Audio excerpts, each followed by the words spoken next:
welcome back to another episode of the Talos of Tech podcast, this time without the dead weight around. And by that, I mean my attitude to last week, because Mike, I was wrong. Oh, I thought we were talking about my hair. You have a haircut!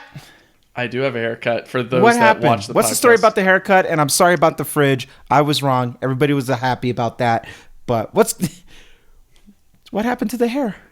I met a fine lady called a lawnmower, and it all ended there. You got in a fight and lost. Pretty much. No, I got a haircut. It's a little bit wild right now, but I think it's a little bit different. Otherwise, I'm pretty happy with it. The Lord of Fridges still remains. Thank you to that one person. I totally forget your name. I don't have the comments on right now, but thank you to you who hath now bestowed to me the title of Lord of Fridges. I will keep that right here as a little pin. But yeah, apparently people do love my fridge or want to hear more about my fridge. So suck it, Randy. I know. I was wrong. I'm big enough to know when I'm wrong, and I yield. So my bad.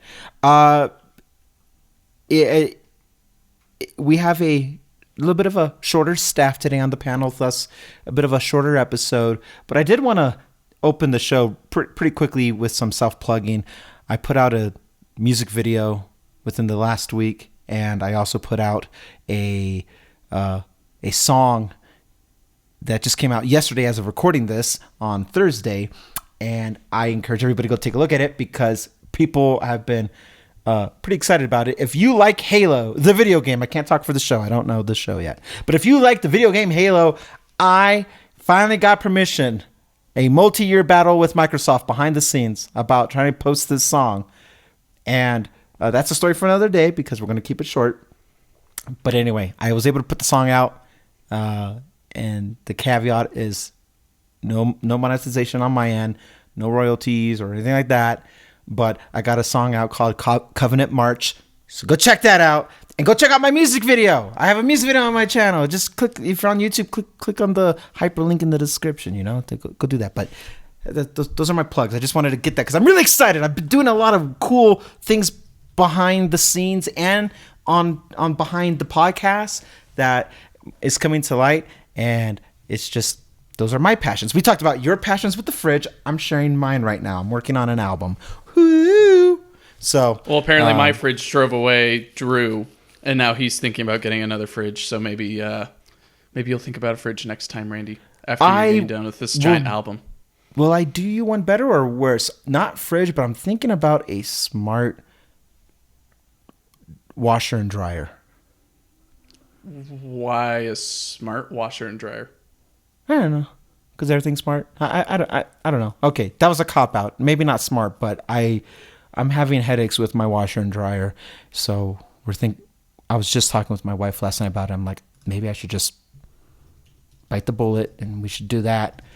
But we need to save up a little bit more money. We're still recovering from the move, so we're gonna wait just a little bit. But the next appliance is not the microwave.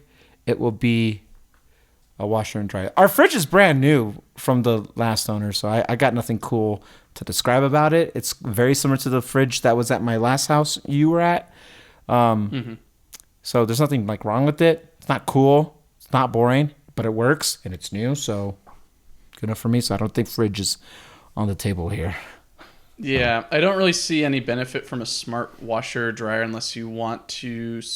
You can already schedule dumb washer and dryers, quote unquote, with a delay, so that way you're washing your clothes for Californians like me at the middle of the night or early in the morning when no one's using electricity and PG&E is still charging you a crazy amount of money for that electricity at that time. But what I would consider that is a little bit better, because I've also been on this binge of maybe I can make my efficiency of clothes drying a little bit better, is there are 2-in-1 washer and dryers where it's not like the ones that are stacked up with each other, but it's one combined unit, one porthole.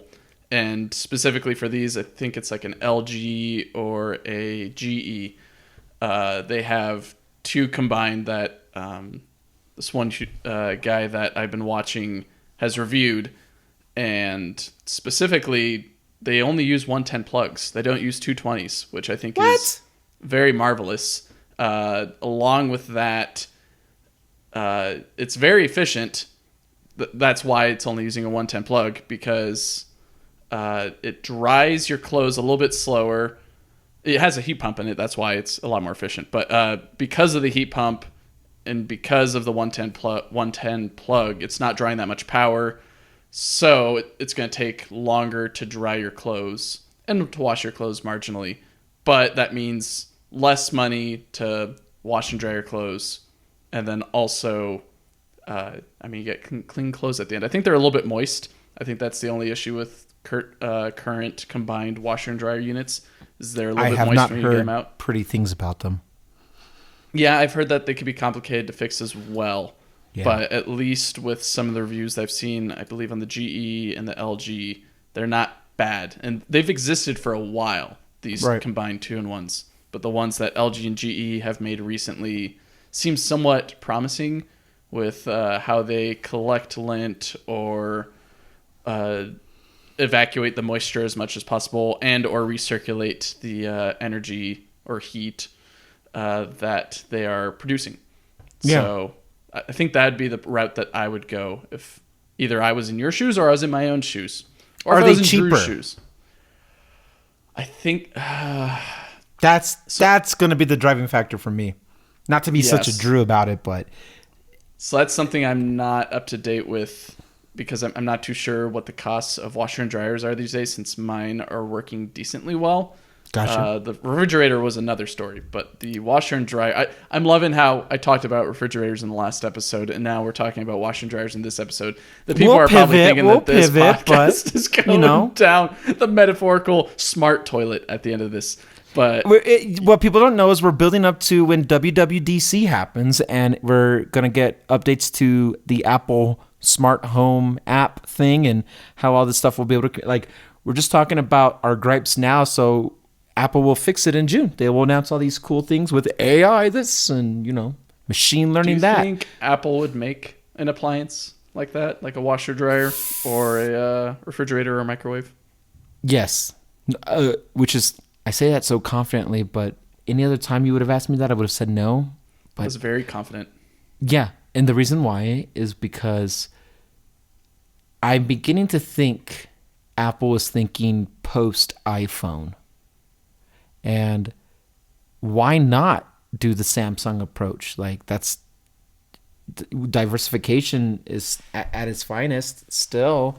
If they're willing to make a car, which is not anything to do with computers like that in that sense, and they were trying to push all that, then yeah, that fits the ecosystem. If anything, that enhances that gives them that walled garden approach of your smart home app being that much more viable and just useful. The same way you can have, the picture of my picture is like having a home pod with the screen, and it also communicates with these other appliances in your home, and that's the base, that's the hub right there. You kind of can go through that. I can see it like that. I would like to see something like that, but I do feel, a part of me feels like it's almost inevitable that we will just see an improvement in the home appliances department that Apple will participate. I mean, they really control the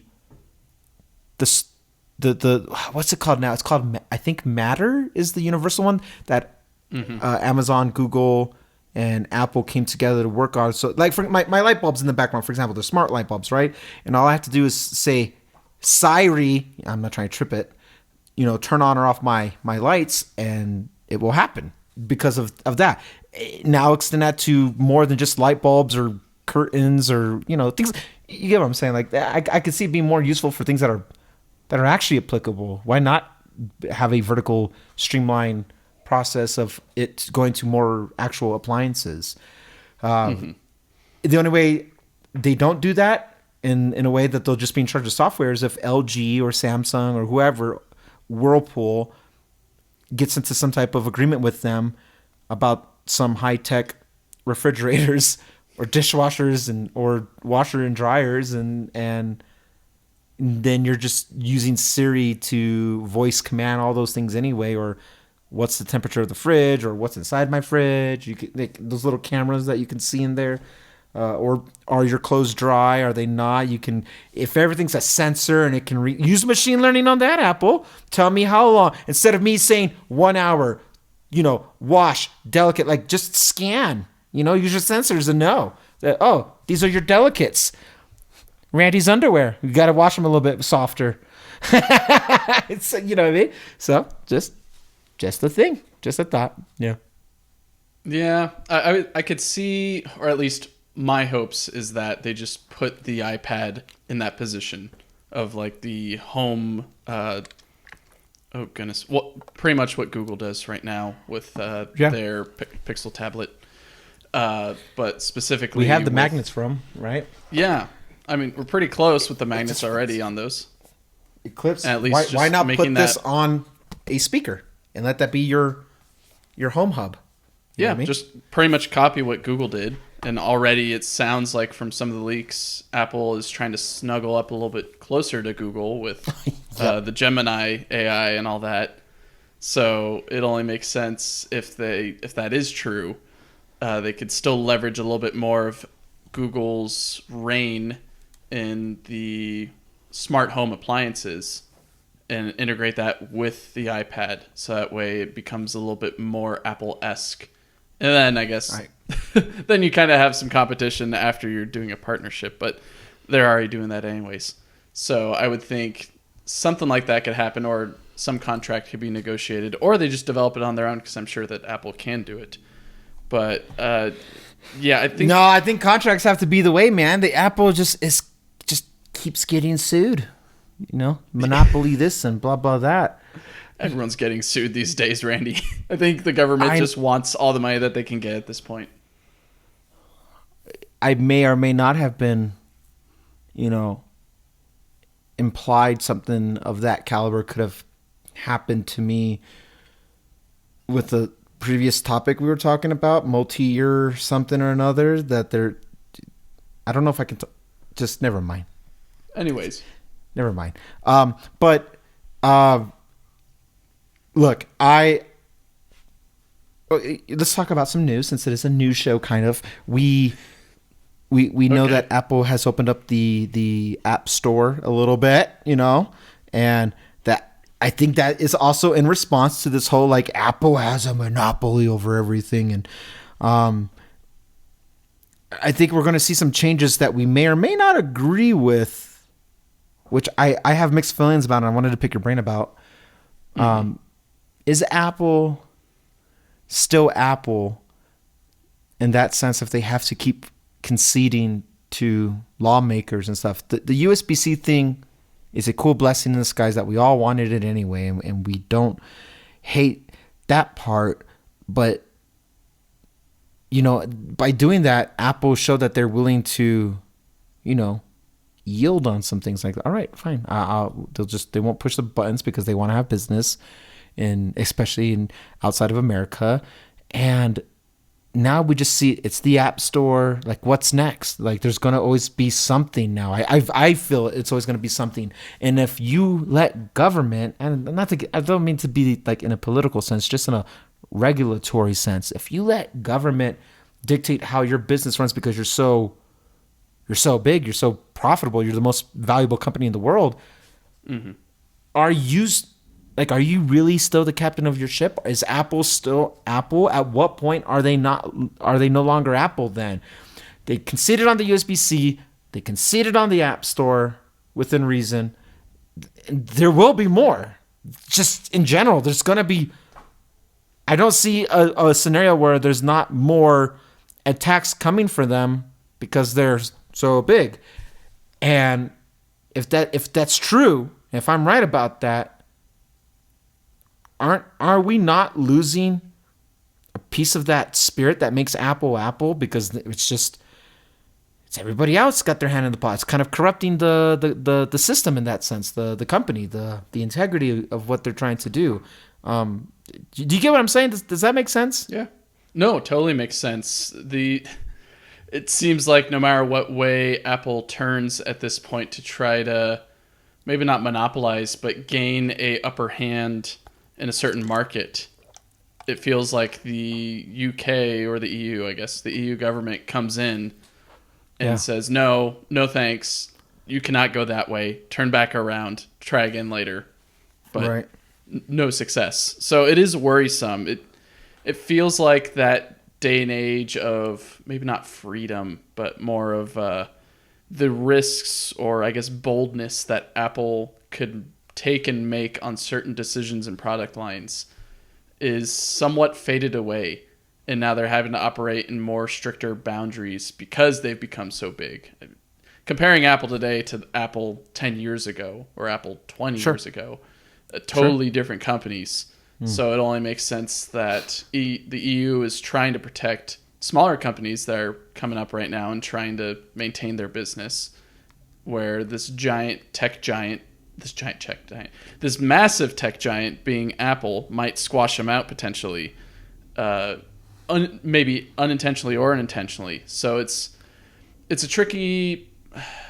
It's all about perspective, right? On whether you're for or against Apple in a lot of these situations. If you're more favored towards an Android-esque environment, congratulations to y'all. You're getting a lot of great features. You're getting a lot of peeks into the walled garden and even able to reach in and grab a few berries while you're at it, where before you weren't able to. Pairing a smartwatch was the thing. I remember that being an example. Is like your Apple Watch does the bare, like it lose so much of its access if you try to pair it to an Android. And like, okay, let me say it like this. First, I'm going to give you my question to you, and then I will give my own answer to that same statement. Do you agree with what's happening? Do you agree that Apple should be more open? Do you agree that, or is it that do you agree that Apple should have complete anonymity of their own company and be in control, and it's their company, and they should only answer to shareholders and the board, nothing with government regulations? In that sense, that's my question to you, and I'll give you a second to ponder on that.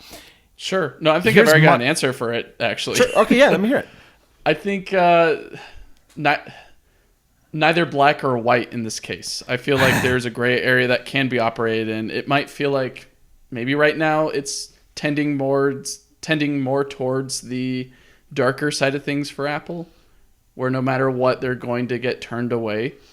But along with that, a lot of these decisions are made to bring a lot more features to other people that weren't able to see those features before. Yeah, the answer is buy your mom an iPhone or buy yourself an iPhone to check out a lot of those features. But then the argument is, well, I don't want to, but I still want. It's tough. RCS, you're bringing up a good point. RCS was another part of that. Crippling. My brain goes to, there's a happy medium somewhere that we can reach.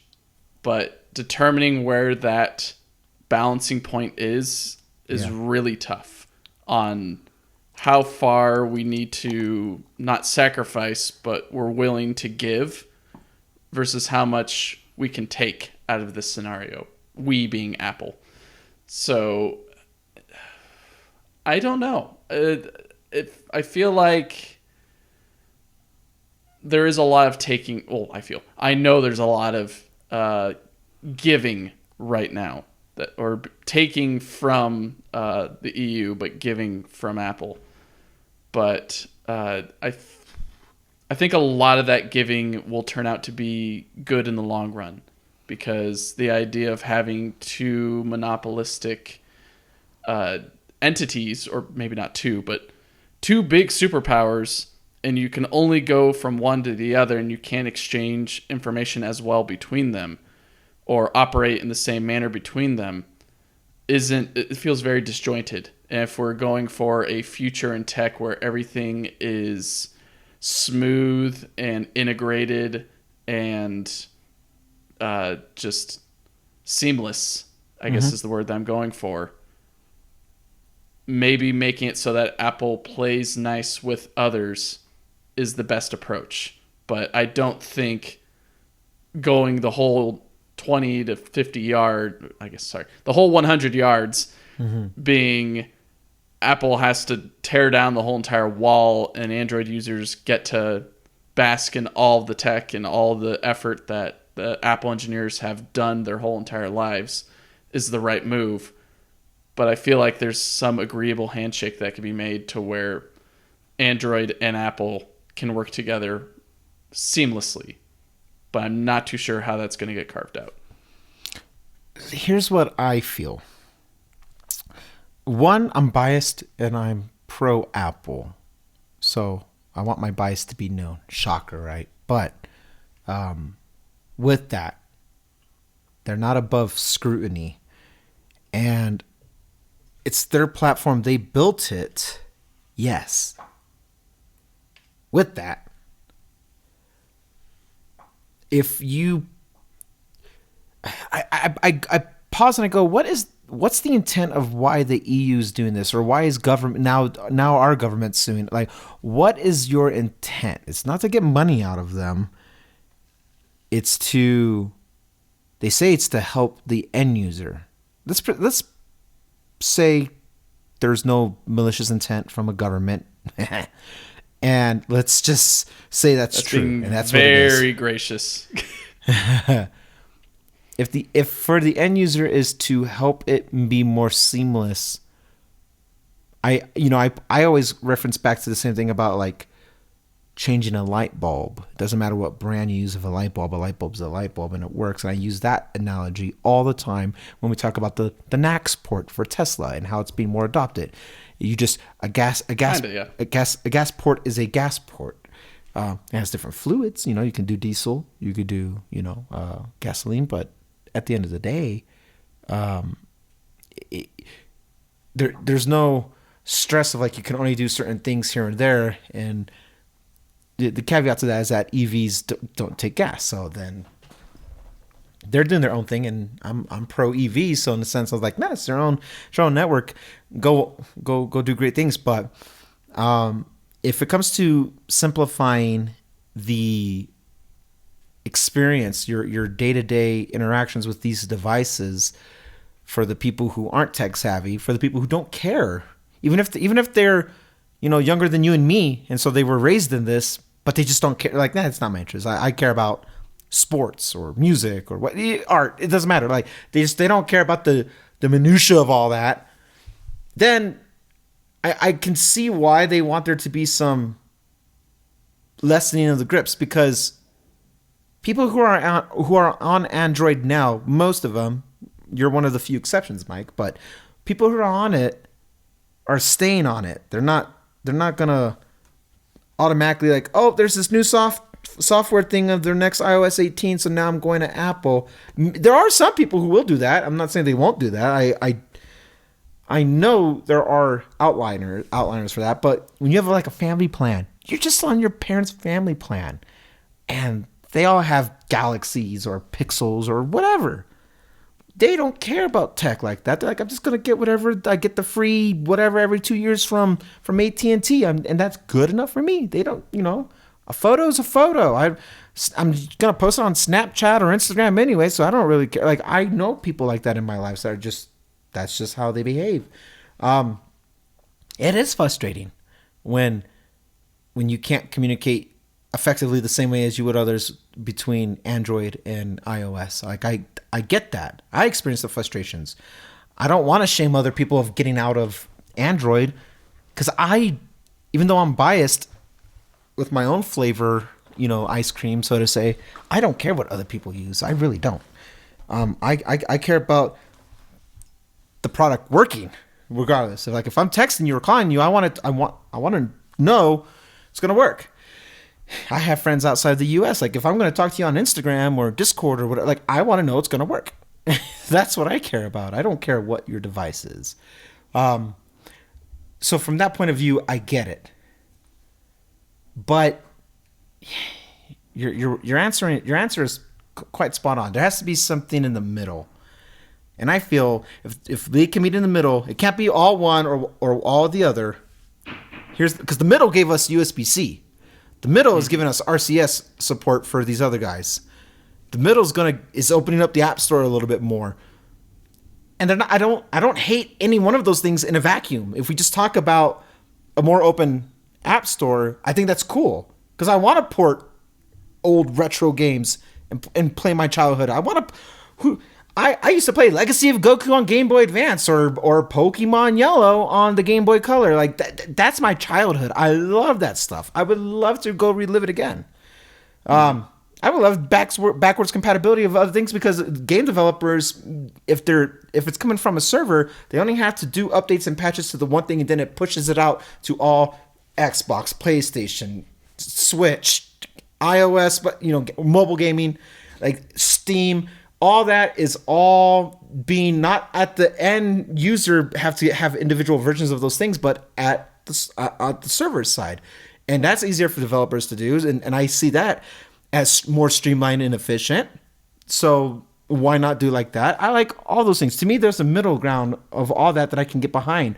But if I keep also saying yes, yes, yes, yes, at what point is I'm like, well, it's not really Apple anymore. That's Steve Jobs rolling in his grave, giving up all that control, like that. I don't know. I think the middle ground is services. Concede to the services about all things that are third party and have some type of contract, maybe even a royalty. And then Apple keep doing what Apple does best with their hardware and make the best cameras ever, make the most, I don't know, luxurious experience, for lack of a better term, on, materials of a phone, if that's your thing, dynamic island or whatever. Like all the other things that are hardware based, that's all Apple. Makes me a bit of a hypocrite because I want it USB-C, but in that case, we were right about that one. But for the most part, like give hardware to the company, that's their thing, and let services be kind of, blurred lines. Everybody gets a cut, everyone's getting paid, and no matter the end user, everyone's happy. I feel like that can be a good middle ground. Yeah, I wholeheartedly agree. There needs to be some. I mean, I guess the way that we put it is instead of poking holes in the wall, let's build tunnels. So it's a more intentional pathway rather than hopping over the fence to go grab something, I guess. So, yeah. I like build that more analogy. tunnels. Yeah. Build more tunnels and bridges. Have different paths in and out. And if you just want to stay in the walled garden, stay in the walled garden. If you want to have visitors come in every now and then or whatever, by all means. And maybe I've never, and here's where I'm going to be a little bit of a hypocrite. Just a little bit. Something that you and Drew have done that I've never done ever. In my, my first smartphone was 2008. I have never not been on iPhone. My SIM has only existed on iPhone. You didn't have any flip phones? I did have flip phones, but they weren't smartphones. They were just... Okay. I was talking the about delaying smartphones. factor is smartphones in this case. Yeah. The smartphone being genuine web browsing. That's the definition for me at the time. 2008, Randy would say, getting on the web, getting on MySpace. Those were the days. They exist somewhere. The idea of like just having constant internet access is, to me, the definition of a smartphone, and it has evolved since then by 16 years. But yeah, I tell you, I've never put my SIM in another card or another phone of an Android, but I've gotten a lot of hands-on time. So I don't know what I don't know about Androids, like the day-to-days. And the people who love Androids have good things to say about them, and I don't want to take that away from them. But maybe there's a day at some point in my life I am willing to just experiment with an Android. It's not a phase, Mom. I'm just experimenting, whatever, And I go play with an Android, and I like the idea of there being a little bit more seamless transition between the two, because I want my Apple Pay or Samsung Pay or Google Pay to just seamlessly port over my text messages, my photos. I want all that stuff to just like depends what type of skin you want to wear, so to say. Like I can see the desire for that type of stuff. I get it. And I know this report, like 80% of all kids or under 18 or whatever that have a smartphone are all on iOS. Like, that's a customer for life right there. Possibly, So- yeah. But There's that's not also Apple's conversion fault. factors from friends that have Androids or videos of people using Android phones, and then the curiosity in the mind goes wild and they make a purchase. And who cares? If I was Apple or not Apple, like, okay, fine, great. It's not the hardware that makes the experience. It's always been the software, right? And that's where people are like, that's why you got to defend Apple. But I don't even think it's the software as it is app support. Very little apps am I using are native apps that are my day-to-day. My note app is one, but it's just my note-taking app. I don't do anything too exquisite on those. My Photos app, I do look at that, I think, almost daily. So that kind of goes hand in hand with my camera, maybe. But that's about it. Text messages. Okay, one more. Text messages. I at some point I'm in text messages, and I will use text messages as my connector to FaceTiming back as well. But overall, like communication. So text messages natively, not on a platform, but just native text and FaceTiming. Sure. Photos and camera app and my notepad. Those are the only three that I use consistently daily. Not Safari, not reminders. I don't even use Apple Music every day as much as I want to. But you get my point. Like the mail app, I don't even try to do every day. But I am on Instagram every day. I'm on Twitter every day. I open up Discord at least once a day. Like, those things are consistently like one of the first things I do when I grab my phone in the morning. So those apps make the experience. I would not care if it was on iOS or Android. I care that the app is working. YouTube is by far, besides, it's the elephant in the room, like, as the most used app I use on my phone. Could not care less if it's on iOS or Android. And I hear it's better on Android because it's a native app then. So, okay. As long as YouTube's working, I don't really care. So, like, all right. That's where I see it kind of pointless being with the lawsuit thing. Those apps are cross-platform supported. So, I don't know. But I'm also I'm naive about Android, so I don't know. Anyway, yeah. Yeah, I think what needs to be done is make things more, like I said, seamless and easy to transfer over, so that way you don't feel like you're losing out on something or missing out on something when you're just staying with only Android or only with Apple, but that might come at the cost of Apple losing their exclusivity with a lot of different things, or Android being able to use a lot of Apple's things that they've worked on, and Apple not really wanting to use anything that Android's worked on. So it's a whole, what team are you basically supporting? And humanity loves playing that game, whether it's war or sports or anything else. It's always about competition. And Do you miss Android? It's in the heart of humanity. Do I miss Android? I use Windows every day at my work. So I get a little hint of what Android is, but on the desktop portion of it. In terms of a phone, I'm nostalgic of the early days. And by early days, I mean, I guess almost a decade ago now.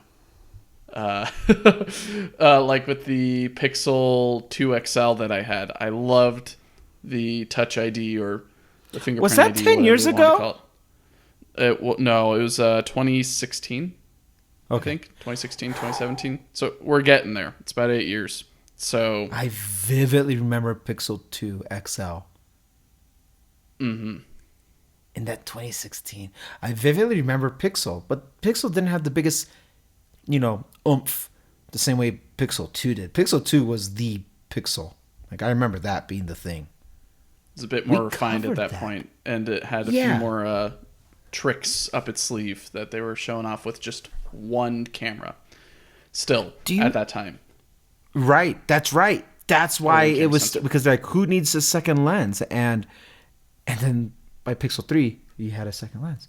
That's funny. So, Do you is Google or Samsung being pressured in the same way about like opening their platforms? Because I would assume if you wanted a round smartwatch from Google or Samsung, I assume those features don't port over to the iPhone. So it'd be a bit hypocritical, right? If Apple's getting the blunt of all this attack when like maybe I don't like rounded square Apple Watches. Maybe I want a round watch because I've always had a round watch leading up to Apple Watch. You know, like how cool would that be? I can use a round watch on my iPhone. But if they're not getting the same scrutiny, I think that's a bit hypocritical. I think with, I guess, watches like the Samsung one, or the, my mind goes to what we talked about, I think 2 weeks ago, the Aura Ring. Yeah. Those have their own I'm wearing my ring dedicated this time. apps. Nice. They've got dedicated apps that they connect to, and I believe those are available on the App Store. So it's a little less disjointed. Okay. But with the Apple Watch, it pretty much requires, yeah, I believe when you're setting it up, it requires an iPhone, but then you can pair it to, no. Yeah, you could pair it to an Android device, but I think it still needs to be paired to an Apple ID or something like that when it's being set up. So I'd have to check it out. But at least with a lot of, I guess, accessories, there tends to be some app on the App Store that's available for it. Where for the Google Play Store, there's not necessarily Apple apps that can connect you to, I guess maybe there is. I'd have to check for like if there's a home app, like the Apple Home app, or anything else like that on Android. In which you guys can totally correct us in the comments, of course, and we'll be sure to read them. Yes. This time. Not this time. Next time. But yeah. So I don't know. If I'm being realistic, I realize that I've never got to talk about this whole like lawsuit thing that's happening with Apple, so that's why I kind of wanted to make some time today to talk about it. But I don't really care. Like, yeah, if I'm being honest, it affects us in the end. It all affects us in the end, where you end up getting Microsoft buying out, I believe, Activision Blizzard, and then you get the USB-C being mandated on the iPhone, and a slew of other things that courts force these companies to do, sometimes for the good, sometimes for the bad, in which that's all subjective based off of what your position is. But how interesting would it be if Apple had to buy TikTok? Buy it. American company. Then it doesn't get banned. No thanks. I agree. There's nothing against... There's just like YouTube, I think there's a lot of problems that TikTok has to correct. Yes. YouTube has a lot of problems with YouTube Kids. TikTok has a lot of problems with its service in general, with what it shows you and the algorithm and how it pays out its creators and everything else. They're trying their best, but a lot I hear, I guess, on both sides, and I think this is why it's somewhat fair. Both YouTube and TikTok have a lot of scrutiny and controversy associated with them based off of what people upload. And that kind of gets into dark web territory of a lot of the different things that happen on these platforms.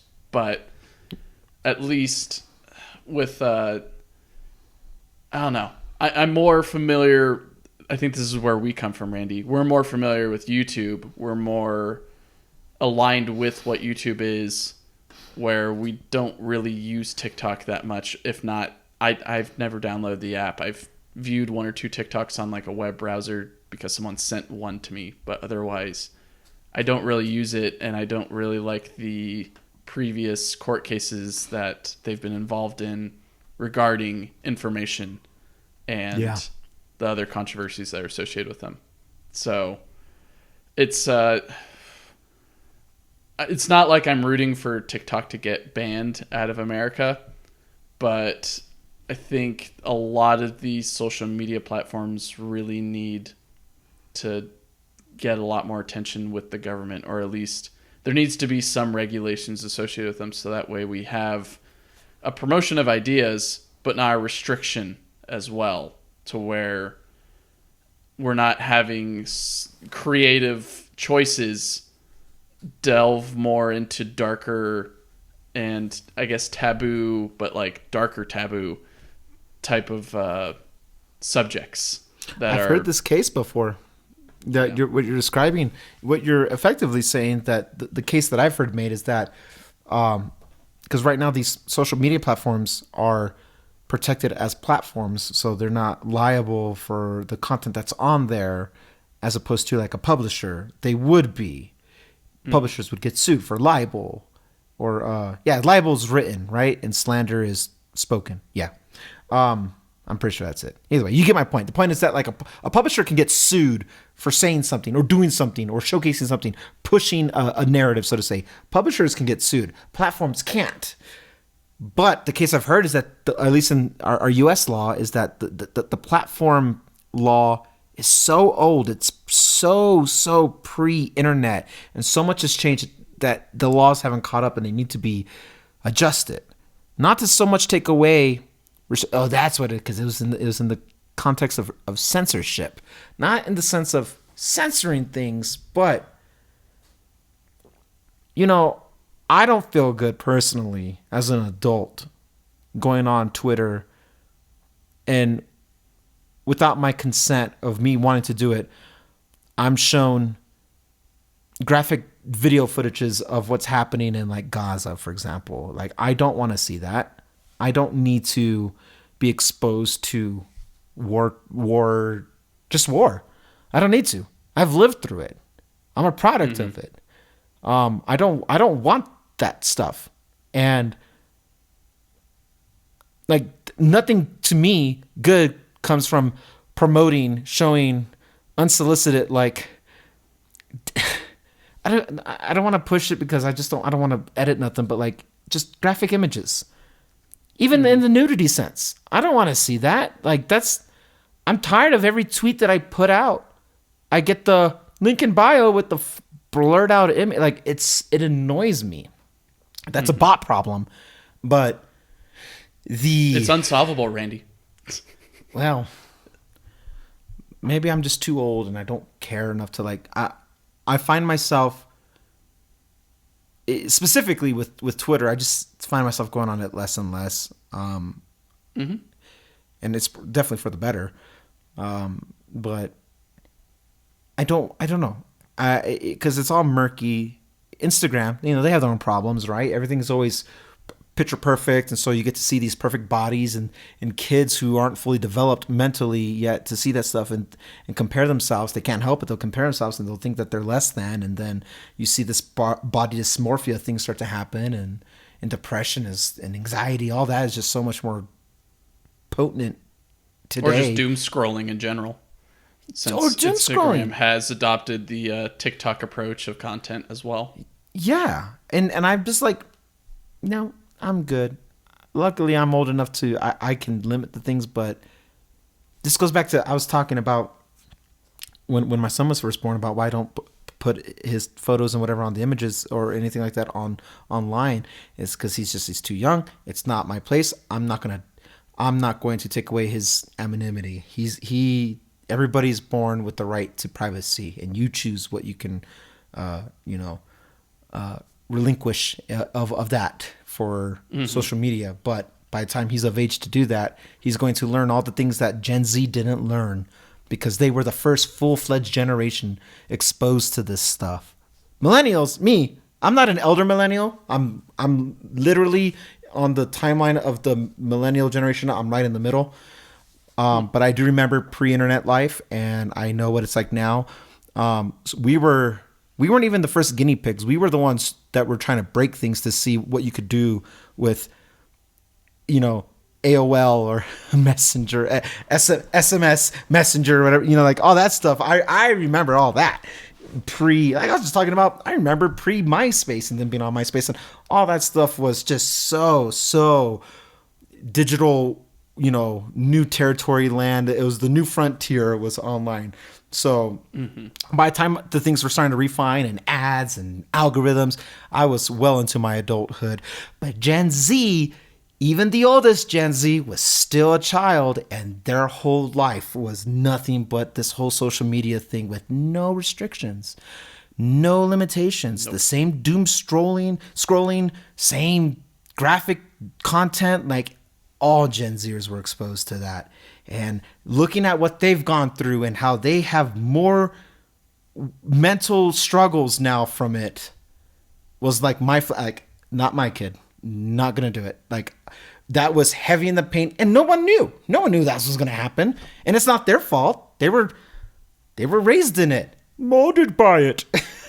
I didn't see the light until I was a man. You think darkness is your ally? But yeah, so they didn't know.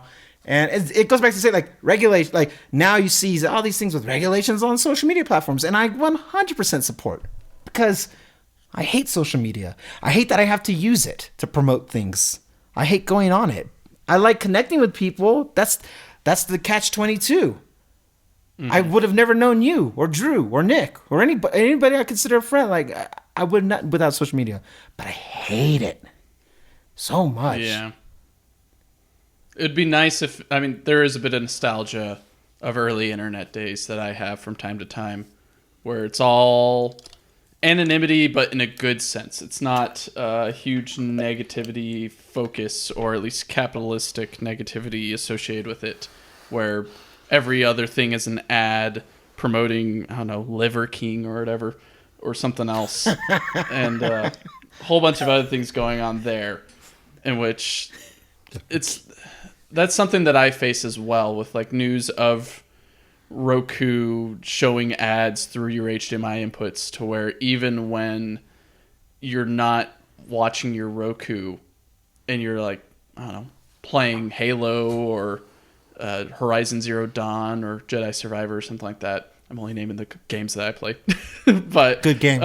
Good games. In that, you're playing and all of a sudden you just get an ad on the bottom of your screen, and it's because the Roku is connected to your TV, and so it's using that HDMI connection but backwards to feed information into your game console. It's somewhat ridiculous at this point, where we don't have that freedom to just... you can unplug the Roku at that point, but they might... I don't know. It used to be nice when everything wasn't all about money, for shows, for content, for media, for anything. It was all pretty much creativeness and statements just because that was your thought or that was your creativity at the time. And now it's all monetary based in a lot of different circumstances, in which some of that is, of course, our struggles here in America with deficits and cost of living and everything else like that. But I think they're going back to what we were originally talking about. I think there's some balance that can happen, and it feels like we're going totally in the wrong direction with a lot of things like ads and the ways that companies are trying to monopolize on a lot of different things, or at least how, maybe not even putting on companies, but also people, and how they're trying to monopolize on a whole bunch of different social medias, to where it all becomes a marketing stunt that just wasn't worth your time at the end of the day to pay attention to. You could have been doing something else, in which maybe the answer is disconnect entirely, but then you get maybe a little bit of FOMO, or you are missing out on something that would have made your life better, but you don't know.